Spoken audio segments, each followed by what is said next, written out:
Ok, pues muy buenas tardes para nuestros amigos que nos van a ver en unos minutos, para los que nos vean posteriormente, estaremos alojados en nuestras redes sociales, este video en plural que hacemos mediante nuestra plataforma de Visualizarte Cultura Global.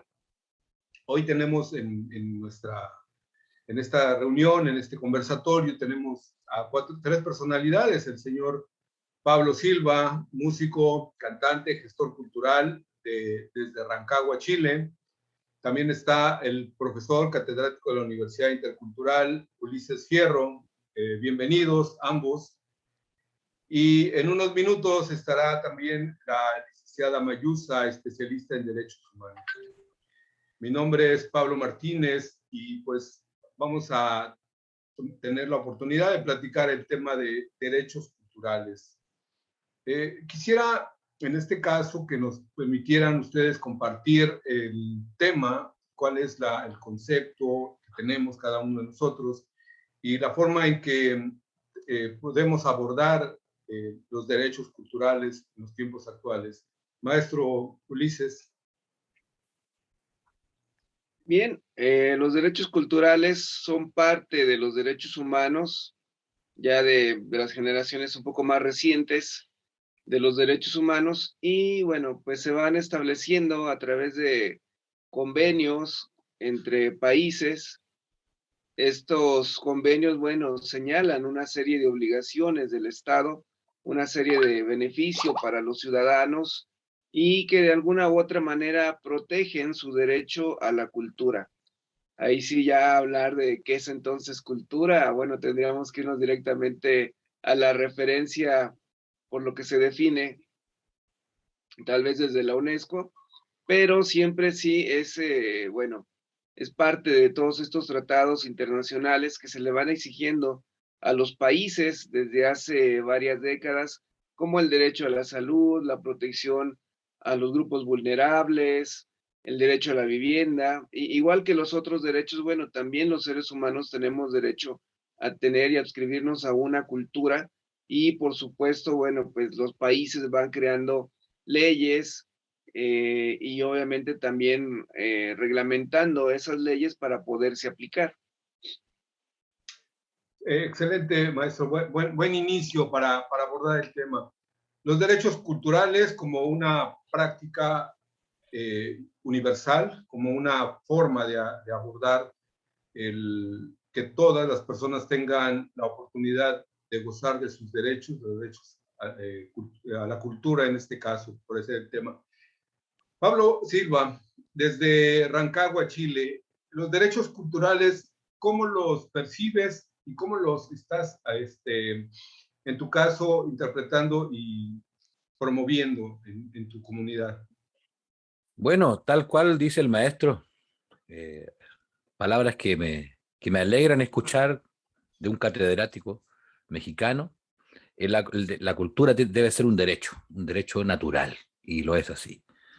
La verdad que desde lo participativo, desde lo barrial, que es eh, el eje que mueve a este cantor, a este trovador, es primero, siempre participando en actividades sociocomunitarias, eh, relevando la importancia de lo que es de la participación de los vecinos y vecinas en cada rincón, en cada calle, en cada pasaje de sus barrios, de sus villas, por supuesto. Siento que es importante, muy importante. Y aquí aparecen otros brazos más. Desde lo artístico, uno puede mostrar hasta los pueblos originarios.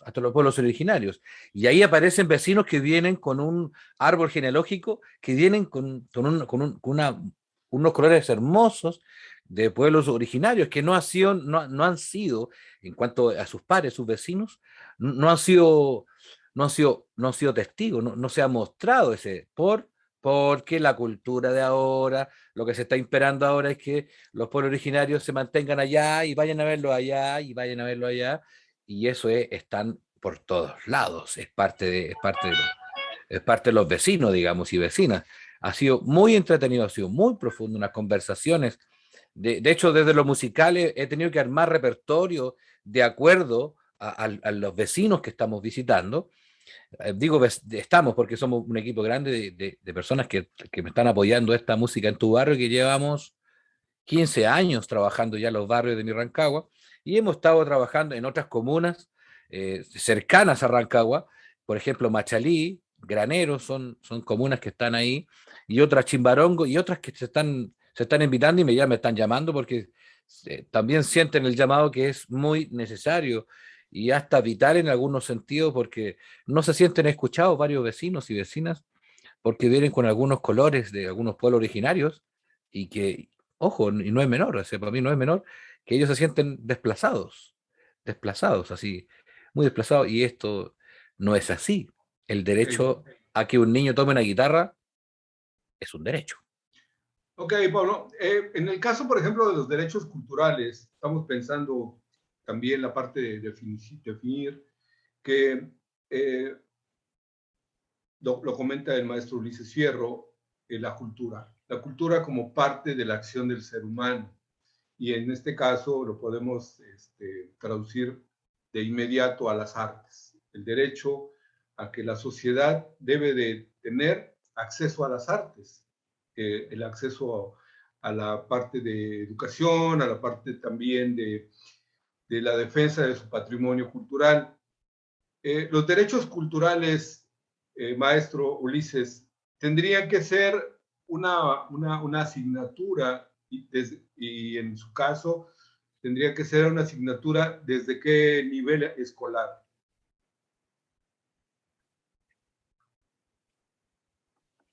Bien, bueno, quisiera primero puntualizar que los derechos culturales, al igual que los derechos humanos, de alguna manera tratan de ser globalizantes, en el sentido de se crean en instituciones mundiales para que se apliquen en los países.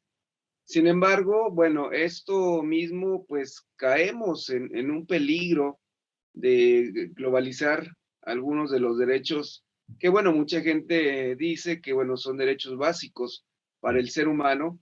Sin embargo, empezamos ya ahí con problemas. ¿En cuántas lenguas, por ejemplo, existe la palabra cultura? ¿En cuántas lenguas existe la palabra arte? Habrá algunas cosas que se parezcan o se acerquen a estos significados.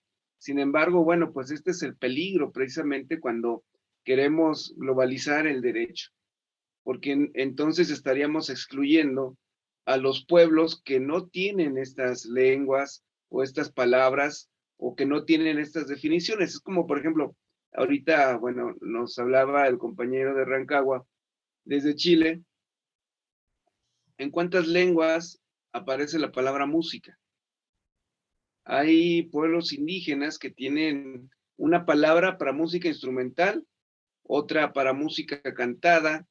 Hay pueblos donde la música es única y exclusivamente una cuestión religiosa. No hay, digamos, una música de goce estético, como pues podemos nosotros prender el radio y escuchar algo. Entonces, bueno, ahí es donde ya empezamos con problemas. Sin embargo, sí se debería de incluir una asignatura, irse especializando poco a poco, a lo mejor una asignatura de estudios culturales, y poco a poco irla llevando en siguientes asignaturas hacia los derechos humanos, hacia los derechos culturales. Tengo entendido que en algunas escuelas de derecho la asignatura, bueno, pues de repente es ya como muy especializada, optativa muchas veces, no es una asignatura obligatoria.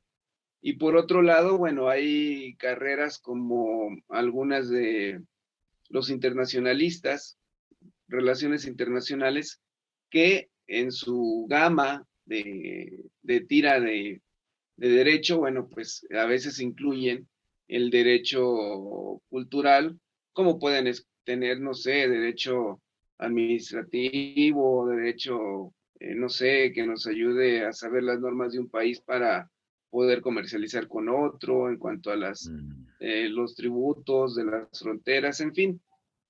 tal vez tenga que ir poco a poco esta noción de derecho para irse construyendo desde primeramente estudios culturales, porque bueno, aunque nosotros tengamos la palabra antropología o etnología dentro de la gama de las ciencias sociales, bueno, a lo mejor a un niño de primaria, a un niño de secundaria que tiene que ver todo de manera muy integral, pues le podemos decir, bueno, vamos a estudiar las culturas, no tanto meternos a cuestiones teóricas, hasta irlo especializando poco a poco. Bueno, yo estaría muy de acuerdo con el maestro Ulises Fierro en cuanto a la parte de cómo vamos identificando el tema de la cultura, pero también diversificando el tema de patrimonio cultural. En la sesión anterior de Derecho a la Educación hablábamos un poco sobre la diferencia entre conocimientos escolares, académicos, y la diferencia entre conocimientos de las culturas originarias y la parte de la ritualización. Es por esto que en derechos culturales estamos enfocándonos un poco en la parte donde una persona, en caso, por ejemplo, un ejemplo vivo y muy interesante que hace Pablo Silva, es mostrarle a la población de su zona, de su región, que la música que él lleva, el canto, es parte también del derecho que tiene la sociedad, la población y la comunidad en escuchar música, apreciar la música y después también sentir como una necesidad de tener música, porque pues mucha gente no dice o no sabe que tiene el derecho a la cultura, el derecho a apreciar las artes, el acceso a las artes, porque no se lo han dicho todavía. Por eso comentaba si había algún momento en la educación básica, en la educación media, que no defiendes un derecho hasta que no sabes que tienes derecho a él. En el caso de Pablo Silva, ¿cómo ves a la población cuando tú le ofreces un concierto y ellos están pensando que fue un regalo o fue un obsequio oficial o gubernamental, cuando en realidad es un esfuerzo que tú haces con tu grupo, con tu organización, muchas veces sin ningún presupuesto, y lo llevas a la comunidad? Eso es ejercer un derecho al arte, un derecho a la cultura. ¿Qué nos dice Pablo Silva? Sí, bueno, me hace un impacto muy profundo lo que dice el maestro Ulises, ¿ah? Me golpea y me da desde la formalidad, desde lo estudioso que es el maestro, por ejemplo, yo logro ver desde lo que me nace estas dos líneas y claro, es cierto, o sea, el maestro dice, claro, de hecho los mayas y muchos pueblos originarios tocaban canciones para funerales, para fiestas, que no eran lo mismo, algunas se cantaban, otras solamente con instrumentos externos, y esto pasaba igual con nuestros hermanos por originarios mapuches acá en Chile, en el Cono Sur, perdón, y eso suele suceder y hasta el día de hoy, y claramente los vecinos, cuando yo voy a las poblaciones, maestro Ulises, amigo Pablo, los vecinos me reciben así, con brazos abiertos, pero y ahora, en estos últimos años, digamos, pero han sido 15 años, los primeros años era como, ¿y a qué viene? ¿Quién es? ¿Es un político? ¿Quiere mi voto? Así, así. No, no, y luego de eso, no, no, yo soy músico y creo en esto y tengo la fe de que esto sana y es saludable y también marca las dinámicas sociales también, porque puede haber un funeral, la gente está con tristeza, lleváis canciones más reflexivas, no hay un repertorio, creas canciones también que vayan en ese punto también. Y eso ha sido muy entretenido y muy grato. Ahora yo llego a las poblaciones y me reciben con un cariño increíble, increíble me reciben. Me regalan pan, me regalan cosas porque tratan de devolver de alguna forma a ellos o ella, los vecinos. Y yo lo recibo, por supuesto. Yo soy agradecido de lo que el universo me brinda, así que yo lo recibo y un abrazo. Y me dicen, ¿sabe qué? Yo, así, yo nací en este barrio, yo nací en aquí, en esta casa nací. Y yo dije, claro, me ha pasado muchas veces, pero me acuerdo de esta situación. Claro, que bueno, pensando, dije, claro, nació en esta población, en este barrio. No, me dijo, yo nací aquí, Yo nací en el living con una partera. Ella, una partera, asistió a mi madre y yo nací en el living, porque antes no había médico, no había, y eso, uff, impacto. Eso me ha impactado mucho y eso me ha sucedido acá, me pasó en barrios de acá, Rancagua, y ha sido hermoso, hermoso, como tratan de retribuir lo que uno trata de llevar con cariño, los vecinos tratan de retribuir y claramente ahí hay una mirada desde la musicoterapia, voy trabajando los acordes, las notas, como los mayas hicieron una escala musical, una escala de ellos, una escala musical, eh, trato de ir, de acuerdo a las vibraciones, ir trabajando los acordes de la misma canción, pero en 2 o 3 acordes distintos en cada población, en cada barrio o región, como se dice en México, en región. Y ha sido grato, muy grato, Pablo. Claro, gracias, Pablo Silva.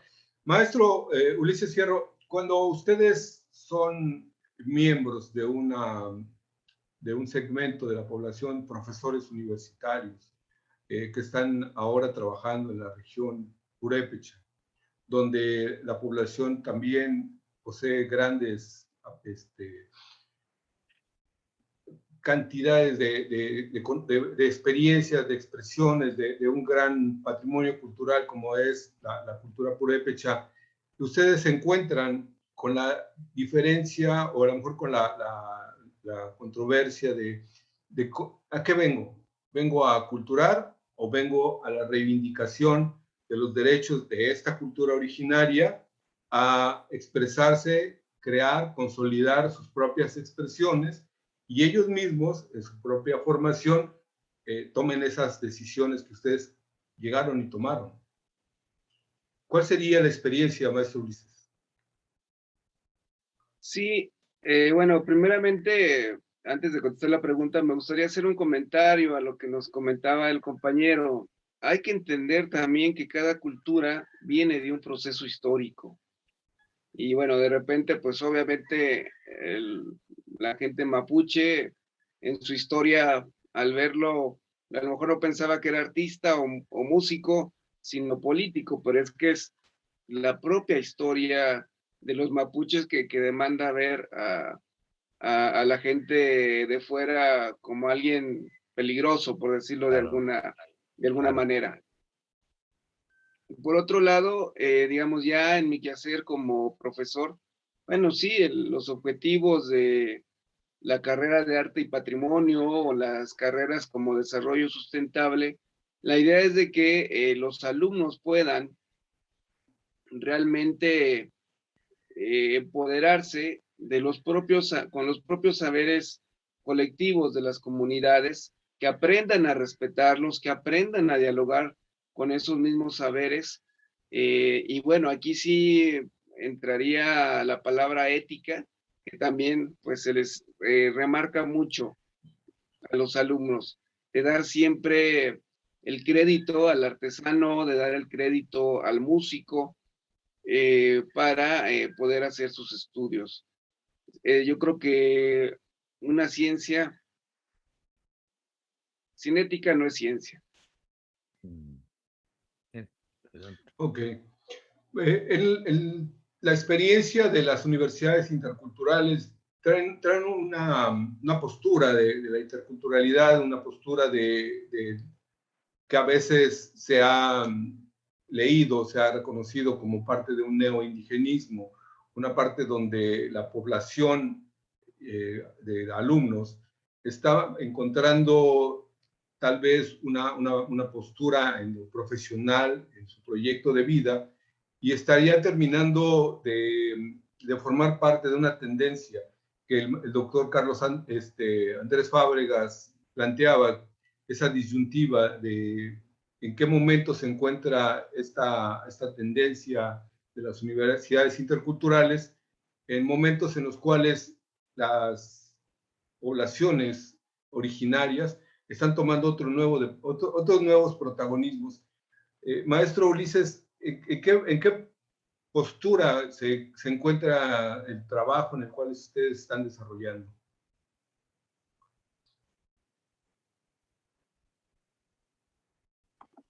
Bueno, evidentemente, desde la década de los 90 del siglo pasado, hay una emergencia de movimientos sociales indígenas, no solamente en México, sino en toda América Latina.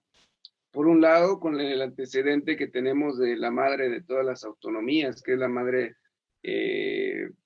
digamos, como diseñadora, que demanda los derechos por el autogobierno y el reconocimiento de los pueblos indígenas, que es en Nicaragua, con los misquitos, pero que es una autonomía que se da dentro del marco de la Guerra Fría y que, bueno, pues sabemos que fue apoyada desde Estados Unidos, ya que era parte de la contrainsurgencia revolucionaria en contra del gobierno sandinista. A partir de ahí, y ya hacia 1992, pues nos viene todo este boom con el Premio Nobel de la Paz a Rigoberta Menchú, se declara el decenio de los pueblos indígenas en la ONU, y que de alguna u otra manera vamos a tener prácticamente en esta efervescencia global de movimientos indígenas que, bueno, van a desembocar en el caso de México, en el ANIPA y en el EZLN, más hacia nosotros, hacia nuestra época, bueno, pues vamos a tener en un momento dado todos estos movimientos ecuatorianos o bolivianos. Recuerdo que también van a ser las fechas en que los mapuches empiezan a reclamar su territorio, ya que está en manos de compañías madereras. Y bueno, pues hay toda una efervescencia política indígena que va a ir marcando inclusive hacia adentro de los propios gobiernos nacionales. Un efecto de todo esto, pues precisamente son las universidades interculturales, ya que hacia la campaña presidencial del 2000, pues se toman las banderas indígenas en nuestro país y Vicente Fox promete mandar los acuerdos de San Andrés a la Cámara de Diputados, crea el sistema de universidades interculturales y además también crea el Instituto Nacional de Lenguas Indígenas, transforma el INI a CDI, o sea, ya deja de ser Instituto Nacional Indigenista para ser la Coordinación Nacional de Pueblos Indios, bueno, no recuerdo cómo... Comisión de Desarrollo de Pueblos Indígenas, sí. Exactamente. Entonces, bueno, vamos a tener que de alguna u otra manera estos movimientos fuerzan al Estado a tomar una serie de medidas políticas. Obviamente son medidas tomadas desde el Estado, no desde las comunidades. Y yo creo que el siguiente paso se va a dar en movimientos como Bolivia, donde se recuperan las formas de gobierno antiguas y se crea un cuarto poder, el poder de las propias comunidades con los ayllus, y esto va a empujar a una nueva constitución, esto ya en los más reciente, más cercano a nuestra época. Entonces, bueno, vamos a tener que sí, que realmente estos movimientos han tenido una injerencia en las políticas internas de cada país, en este reconocimiento, su autorreconocimiento de que tienen derechos, como comentaba, ¿no? Ya desde la década de los 90, pues veníamos oyendo del convenio 169 de la OIT, los pueblos le van dando uso a partir de que cada país lo ratifica. Entonces, bueno, comienza toda esta efervescencia y es lo que vamos a tener hoy, donde pues son los efectos de todo este movimiento indígena a partir de finales de los 80, principios de los 90. Tal vez todavía nos falta mucho por recorrer este camino, a lo mejor que en México pudiéramos llegar a lo que se ha llegado, así como en Bolivia, ¿no?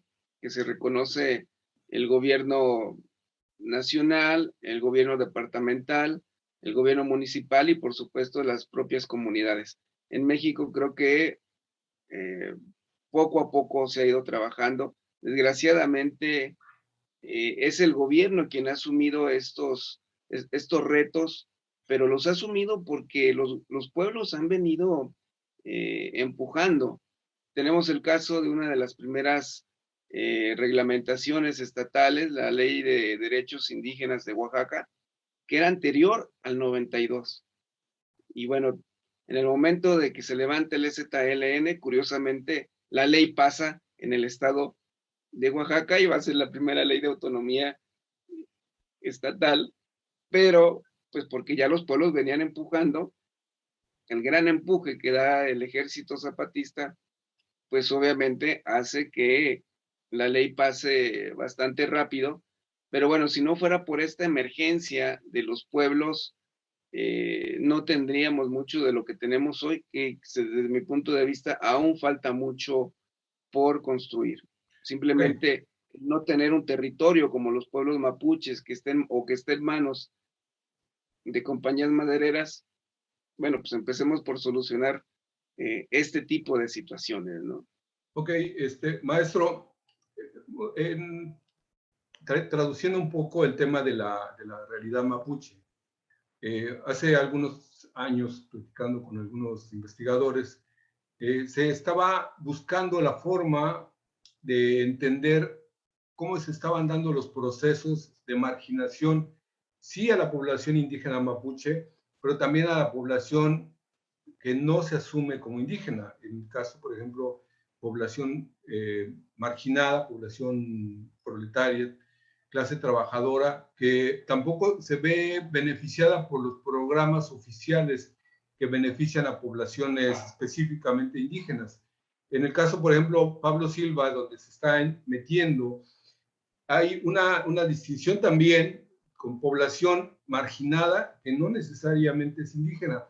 Y es un fenómeno que también vimos nosotros en la Ciudad de México, población marginada que se acercaba al INI en ese tiempo, después a la CDI, como bien menciona el maestro Ulises, y ahora en el INPI que le redujeron el 75% del presupuesto. Pero bueno, ¿qué sucede? Hay población que no está suscrita en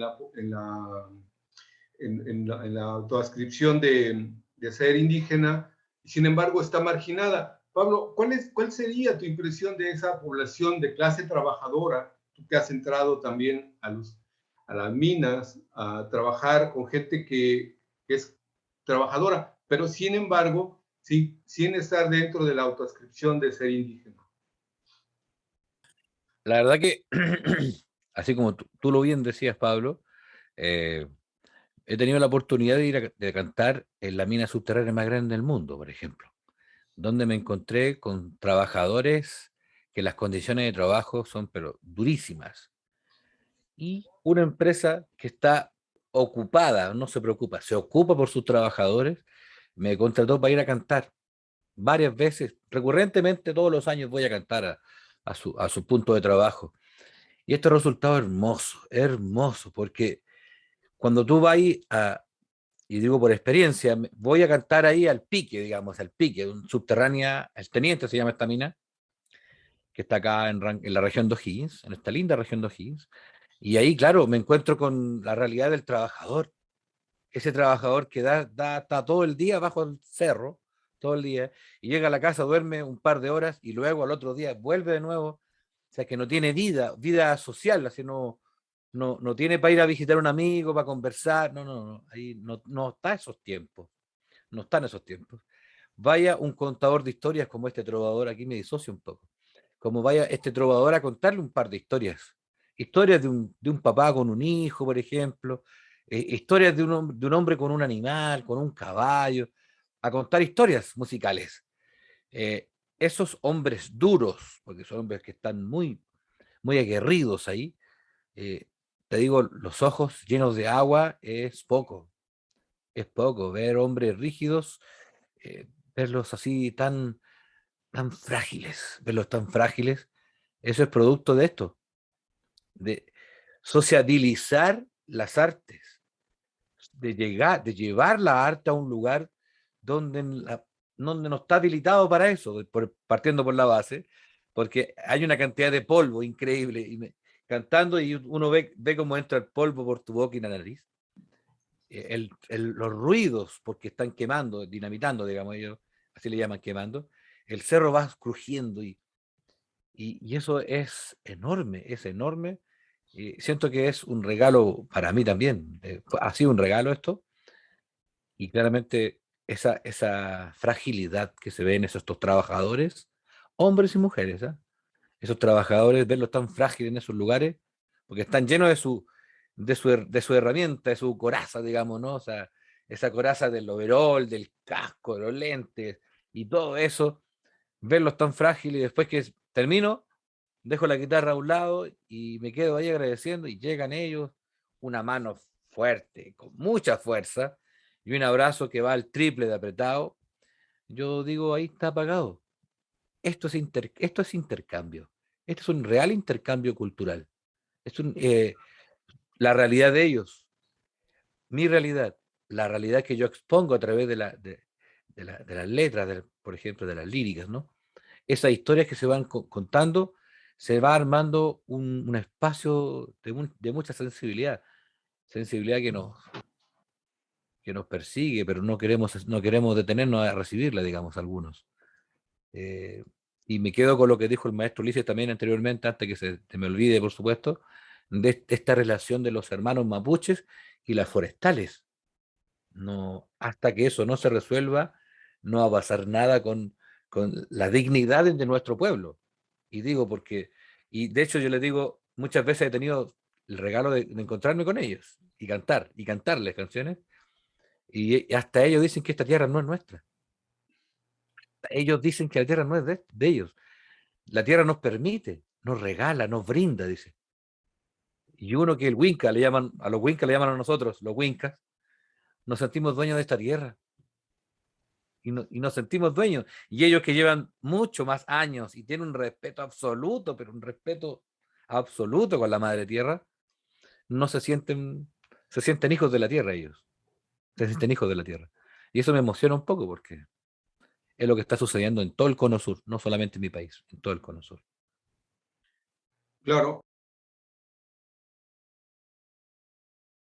Nos estaba platicando un poco el tema Pablo Silva acerca de la población trabajadora en Claro. Chile, acerca de cómo perciben el tema de la presencia de un cantante que va y rompe su monotonía, su cotidianidad, la cambia, y de pronto descubre que llega alguien que canta, le gustan las letras, las armonías, y de pronto descubre que puede también gustarle la música.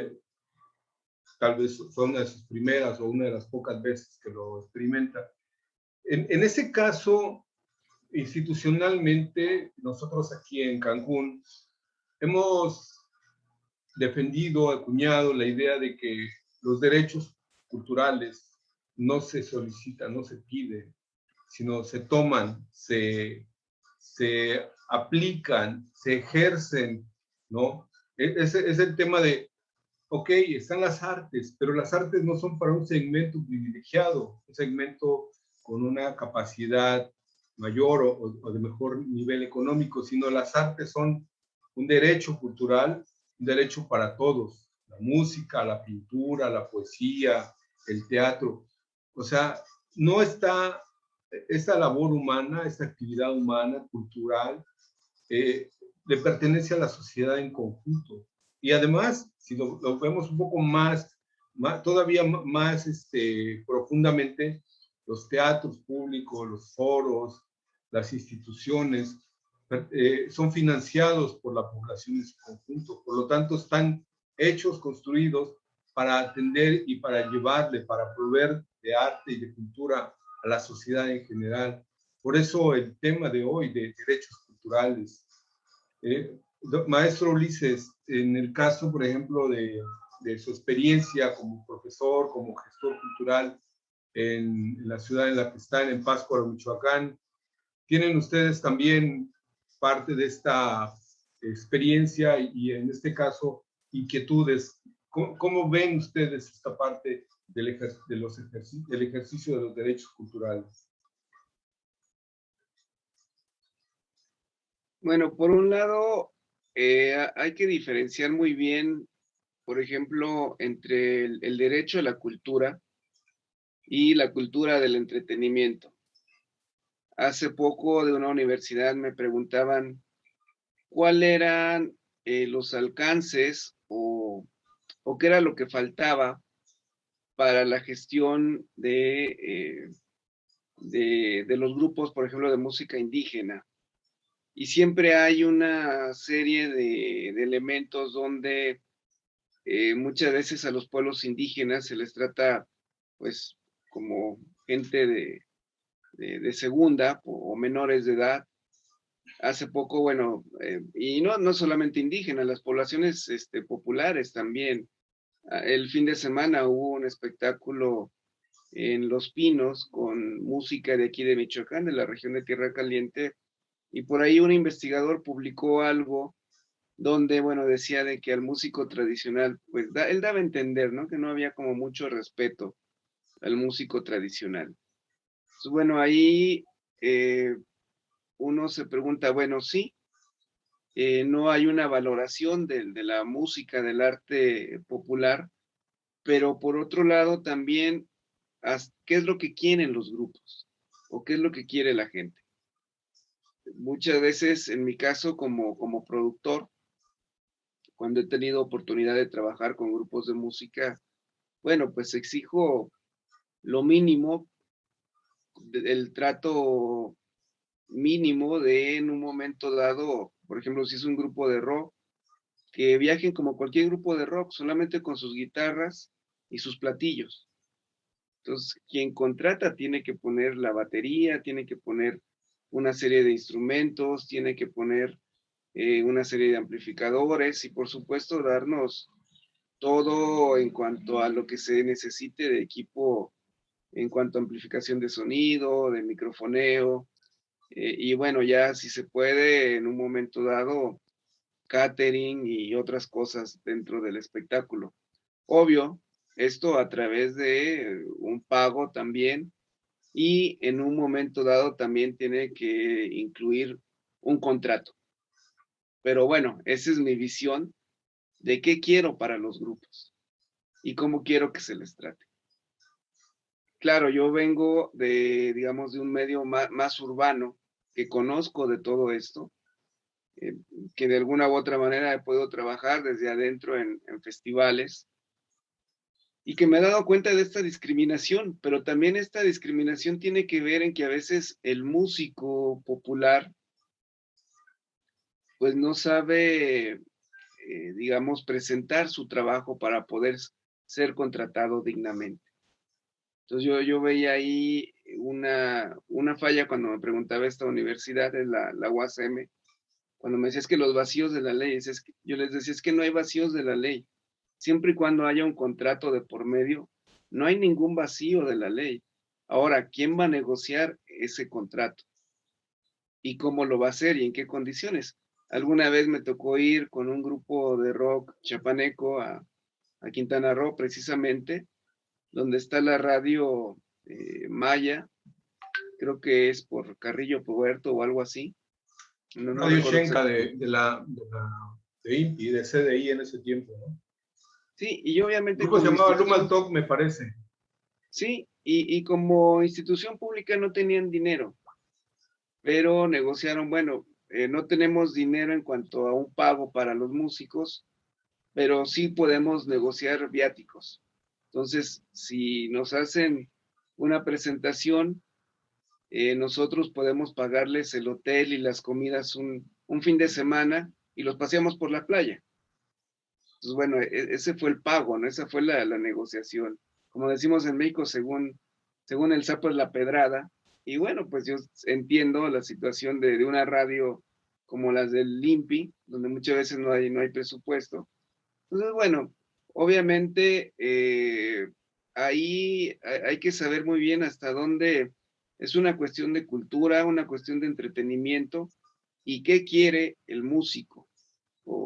Porque muchas veces, pues desgraciadamente, y lo he visto con músicos indígenas y con músicos, por decirlo de alguna manera, mestizos, pues no presentan ni un currículum, ni una carpeta de prensa, no presentan nada. Entonces, bueno, ¿cómo quieren que los conozcan si desde un principio tiene que haber un trabajo que de alguna manera es un trabajo especializado, no es que ellos lo sepan hacer, pero hay un jefe de prensa, hay un representante, hay un productor del espectáculo, entonces pues, es toda una especie de pequeña empresa, y sin embargo, pues muchas veces el músico también está en la idea de que no, es que yo no necesito que me ayuden o cómo voy a contratar a un jefe de prensa. Bueno, pues es que es importante que se entere la gente que vas a tocar. Y eso, alguien que tenga el conocimiento de los medios, hasta para hacer un boletín de prensa se necesita un conocimiento especializado. Eso lo hace un comunicólogo. Entonces, de repente como que tampoco se ve exactamente qué es lo que quiere el músico, qué es lo que quiere el artista. Y bueno, en México vivimos la cultura de la queja a todo lo que da. El gobierno no nos apoya, el gobierno no nos abre espacios. O sea, los espacios los hay. Uno ve las becas que da el FONCA en nuestro país para la música popular, para la creación, inclusive, son becas que ya quisieran otros países. Muchos amigos compositores me dicen, es que cuando platicamos de esto con gente de Europa o de América Latina, nos dicen, ¿cómo les paga el gobierno por componer? Bueno, pues sí, pero obviamente se tienen que sentar a hacer un proyecto, tienen que presentar el proyecto y obvio concursar. Entonces, entre que vivimos la cultura de la queja en México de que no hay apoyos, cuando sí los hay, que en un momento dado el gobierno puede decir, bueno, pues es que aquí están las convocatorias, ¿por qué no entras? ¿Por qué no concursas? Y bueno, pues desgraciadamente muchas veces el artista no tiene claro qué es lo que quiere o qué es lo que pretende y pues nos dice que no hay apoyo para la cultura y las artes en nuestro país. Y yo pregunto, ¿no hay apoyo? Si podemos entrar gratuitamente los domingos a las zonas arqueológicas, a los museos de gobierno. O sea, bueno, eso ya es un apoyo. Ir a un museo en Europa, en Estados Unidos, nos cuesta un dineral. Sin embargo, esta política que inicia con el priismo de darle cultura a la gente que no tenga que pagar, pues de repente tampoco se valora, ¿no?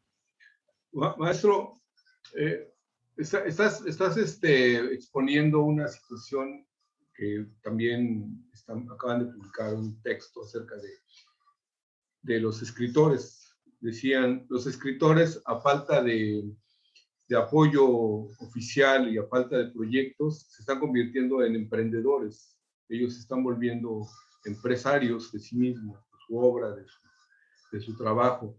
Y también lo que comentas de Luma Talk y otros grupos que cantan música en lenguas originarias como Hamak Kasim o Pórtico Mitlán, o hay otro grupo también de Chiapas que canta el tzotzil, es también cercano al Luma Talk.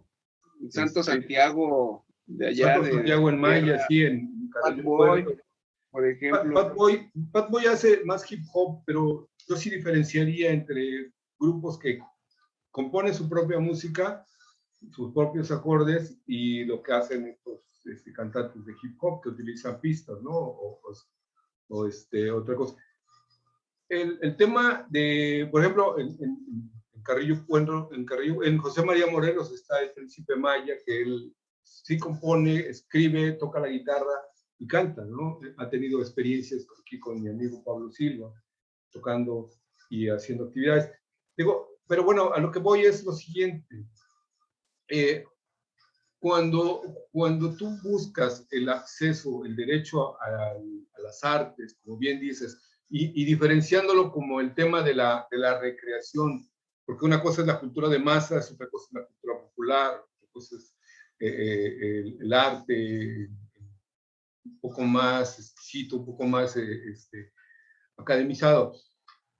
El tema de volverte profesional o volverte empresario de las artes también lleva pues, otro tipo de connotaciones, pero lo que mencionabas hace un rato, el Estado llegó a un punto de convertirse en un garante del acceso de la salud, de la educación, de las artes y de otras cosas más para la población, porque el Estado era un Estado benefactor, como decía Paz, el logro filantrópico, ¿no?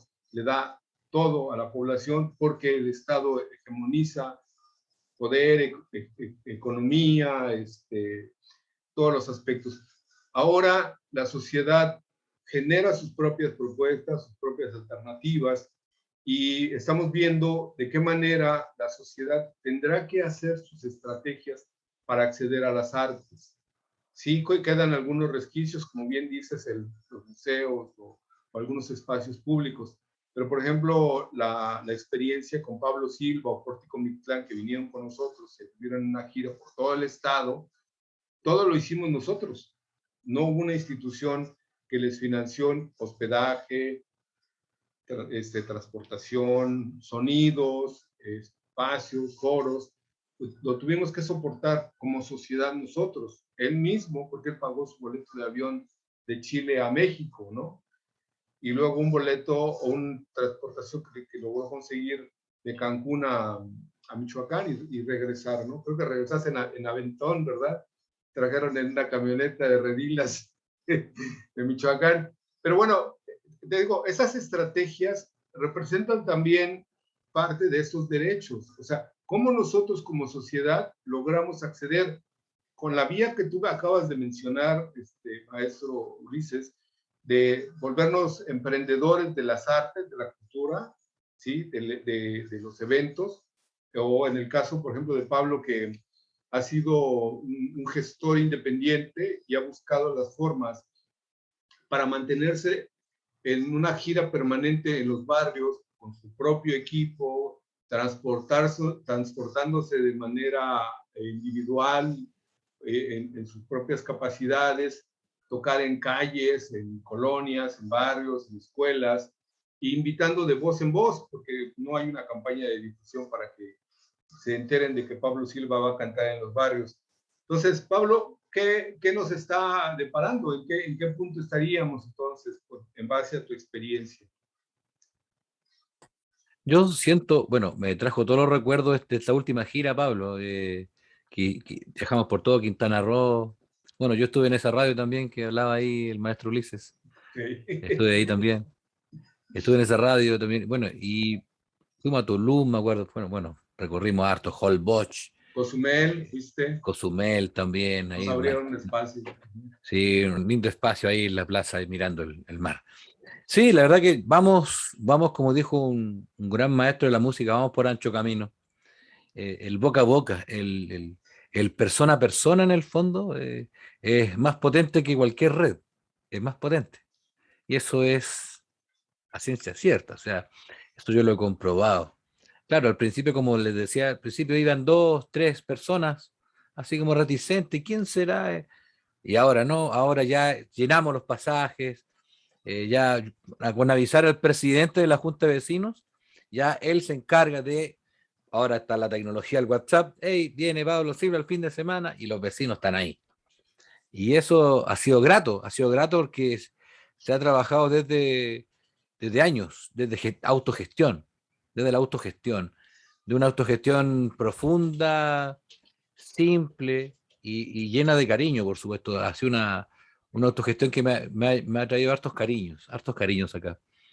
Y eso yo lo retribuyo siempre digo, voy por 45, 50 minutos, pero termino fácilmente 2 horas cantando, maestro Ulises, 2 horas, fácil, fácil. Y ahí viajamos por estas canciones, viajamos, y la verdad que voy preparado musicalmente ahora ya estos últimos 8 años, digamos, pero antes había que armar un repertorio, y claramente el tema de la autogestión, lamentablemente, tiene que ser, va a seguir, porque van a haber colegas que van a empezar, no van a tener eso que decía el maestro Ulises al principio, no van a tener una carpeta con todo su trabajo, con el currículum que tiene uno, con el bagaje, los escenarios que ha pisado, los continentes que ha viajado, los países que ha recorrido, pero yo ahora lo hago ya ni lo comento, de hecho ya la verdad que los vecinos aquí ya lo saben, ahora está esta cosa del YouTube, aparece, ¿quieren saber de Pablo Silva? Pablo Silva el Trovador, aparece en YouTube y ahí aparece todo el trabajo, y ahí los vecinos tienen la libertad de, pues, mira, este es él. O sea, el currículum, esa carpeta que uno andaba trayendo antiguamente, está ahí ya con un clic, con un clic. Y estas redes sociales son parte en estos tiempos, un brazo fuerte positivo, por lo menos para el trabajo artístico comunitario que hago, porque claramente el universo me brinda posibilidades de ir a hermosos festivales nacionales como también internacionales, pero yo vuelvo a las tradiciones, vuelvo a la calle, vuelvo ahí al pasaje, a la esquina, a la plaza, porque ahí se están construyendo tradiciones, se están replicando formas que a veces pueden ser no muy saludables, y ahí está la oportunidad de uno de cortar. Hey, ojo, no por hablar más fuerte te hace más creíble, digamos. Y así, esa información errónea que anda siempre ahí dando vueltas en nuestros niños y niñas y jóvenes, digamos, que para mí es un puntal. Desde ahí se levanta este cantor. Desde la igualdad del escuchar, pero la escuchar la verdad, sí. Claro, Pablo. Y bueno, en el caso, por ejemplo, de nosotros como gestores culturales, no pensamos que somos promotores nada más, sino gestores. Tenemos en idea, y se lo hemos dicho a las instituciones, nosotros, si estamos decidiendo hacer eventos, lo vamos a hacer con las instituciones que estamos invitando a participar, o sin ellas, pero siempre se los hemos hecho saber, lo vamos a hacer, no estamos pidiéndoles, no dependemos de que si nos financian o nos patrocinan o pagan cualquier cosa, lo vamos a hacer, y lo hemos hecho por más de 10 años aquí en Cancún. A lo mejor mi experiencia es que lo hice también en la Ciudad de México, lo hicimos en otros estados, pero aquí en Cancún nuestra convicción es esa, ¿no? De que el ejercicio de los derechos culturales, el acceso a la educación y a la cultura, a las artes, es producto de la convicción de los grupos, de las personas, de los colectivos y de los mismos artistas para ejercerlos y para reivindicarlos y defenderlos. Y estaremos trabajando también con población originaria, con población que no se ha suscrito a ser indígena y que está en el derecho de que aunque hable la lengua originaria, pero dice que no es indígena, lo respetamos y es muy su libertad de dejar de usar la ropa de su cultura originaria y si desea participar en actividades educativas o culturales con nosotros, está sin condición alguna. Tratamos en ese caso de ser completamente incluyentes. Y si alguien está tratando de reivindicar su lengua, su cultura, sus tradiciones, sus rituales, sus fiestas, y coincide con nuestras actividades, también. Entonces, es importante esa parte porque de esa manera es como hemos funcionado, de esa manera es como nos presentamos a las instituciones para decírselos y lo entienden, lo saben. Hemos estado 3 años de una administración municipal sin hacer ninguna actividad con ellos, pero sí las hemos hecho nosotros independientes. Tan es así que cuando vino Pablo y no tuvimos algunos apoyos, pues aún así estuvo presentándose en tianguis, en espacios públicos, en parques, ¿no? En vías, y se presentó, En colegios. hicimos actividades, ¿sí? Sí, sí, sí. Pero también hubo oportunidad de que hubo personas que sí le abrieron el foro, sí le abrieron el escenario, sí abrieron el acceso al equipo y se presentó en escenarios bien sonorizados. Y bueno, igual con Pórtico Mictlán. Entonces, el tema es ese. Creo que para eso nos están sirviendo estos intercambios y de verdad coincido mucho con Ulises en el tema de la profesionalización, coincido mucho con el tema del hacer la chamba, ¿no? Sí es cierto, necesitamos en muchas ocasiones no solo ser gestores y autogestivos, sino también a veces ser emprendedores, ser empresarios de nuestras expresiones y organizaciones de actividades para que si no entra nuestra propuesta de una forma por una condición, entra por la otra, ¿no? Si no entra como el tema de la gestión, pues entrará por la forma de la actividad emprendedora. ¿Qué, a manera de conclusión, maestro Ulises, cómo estaremos viendo esta parte de los derechos culturales, del derecho al acceso a las artes, y lo mismo, como tú bien lo dices, en esa diferenciación entre espectáculo y cultura popular o culturas originarias? Bien, mira, yo creo que desgraciadamente con estas políticas a nivel mundial del desarrollo sustentable, donde inclusive se incluye la cultura como parte del desarrollo sustentable de las poblaciones marginadas, pues caemos también, desgraciadamente, en las redes del capitalismo. Entonces, hay que tener mucho cuidado porque de repente uno puede estar en TikTok, puede estar en Facebook, en Instagram, y no nos damos cuenta que le estamos haciendo ganar con nuestro tiempo libre a empresas transnacionales. Ya lo planteaba este coreano, Bull Yun Chang, cuando dice, bueno, es que el capitalismo ha avanzado de tal manera que no nos damos cuenta que aún en nuestro tiempo libre, con las redes sociales, le estamos haciendo ganar a las empresas transnacionales dinero. Entonces, bueno, yo creo que aquí, pues bueno, desgraciadamente, en este planeta nos tocó vivir, como diría Cristina Pacheco, y hay que tener cuidado con todo esto. Hay que saber aprovechar, como comentaba ahorita Pablo, las redes sociales para la difusión. Prácticamente la vida en línea llegó para quedarse, como les suelo decir a los alumnos. Bueno, pues aprovechar todos estos espacios para ir generando una continuidad del arte, de la cultura. Muchas veces ya estas nuevas generaciones ya nacieron con celular. Nosotros pues prácticamente aún conocimos los CDs y los cassettes y los discos de acetato, de vinilo. Entonces, las nuevas generaciones ya nacieron, ahora sí, no nacieron con una torta bajo el brazo, nacieron con el celular, con el móvil bajo el brazo. Y bueno, pues van a manejar estas tecnologías. Tampoco hay que tenerles miedo, pero hay que tener la capacidad de analizar hasta dónde las podemos aprovechar en beneficio de la cultura y el desarrollo popular, en el desarrollo del arte, para no caer totalmente en las redes del capitalismo. Ok, muy bien, pues estamos por terminar. Igual nos están mandando acá un aviso los muchachos de Zoom, que también dicen que tiempo es dinero. Y nos quedan 8 minutos. Mi querido Pablo Silva, a manera de conclusión, ¿en dónde estamos, dónde quedamos y hacia dónde vamos? Bueno, como dijo y repito, reitero, vamos por ancho camino, como dijo el gran Víctor Jara.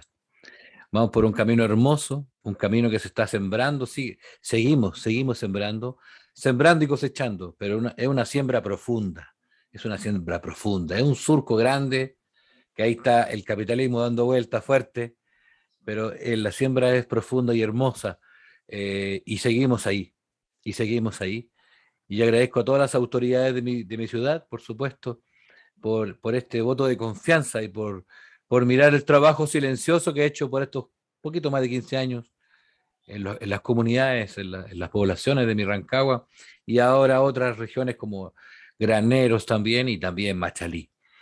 Estoy muy contento con lo que está sucediendo y motivado al 100% en el día a día de seguir haciendo gestión por los barrios, hacer comunidad, hacer cultura artística, y mostrar una forma, mostrar dinámicas de trabajo, y así como dijo el maestro Ulises, también instaurar y mostrar a mis colegas que vienen una metodología de trabajo, una forma, un formato, disciplina en esto, que es muy importante. La disciplina es lo que me tiene aquí en estos momentos, digamos.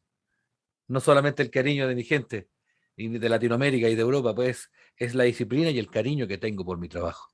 Y la convicción que tengo grabada a fuego aquí abajo de esta camisa. Y es lo que me tiene contento. Vamos por ancho camino, repito. Con alegría, por supuesto. Con alegría.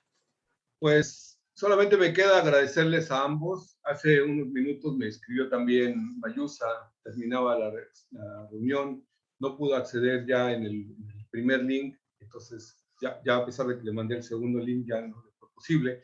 Pero bueno, pues mi agradecimiento también a ella también por la atención. El primer programa fue con derecho a la educación. Este segundo, que es derechos culturales, tuvimos la oportunidad de platicar con Pablo Silva, desde Rancagua, músico, cantante y gestor, maestro de una escuela de rock and roll allá en su pueblo originario.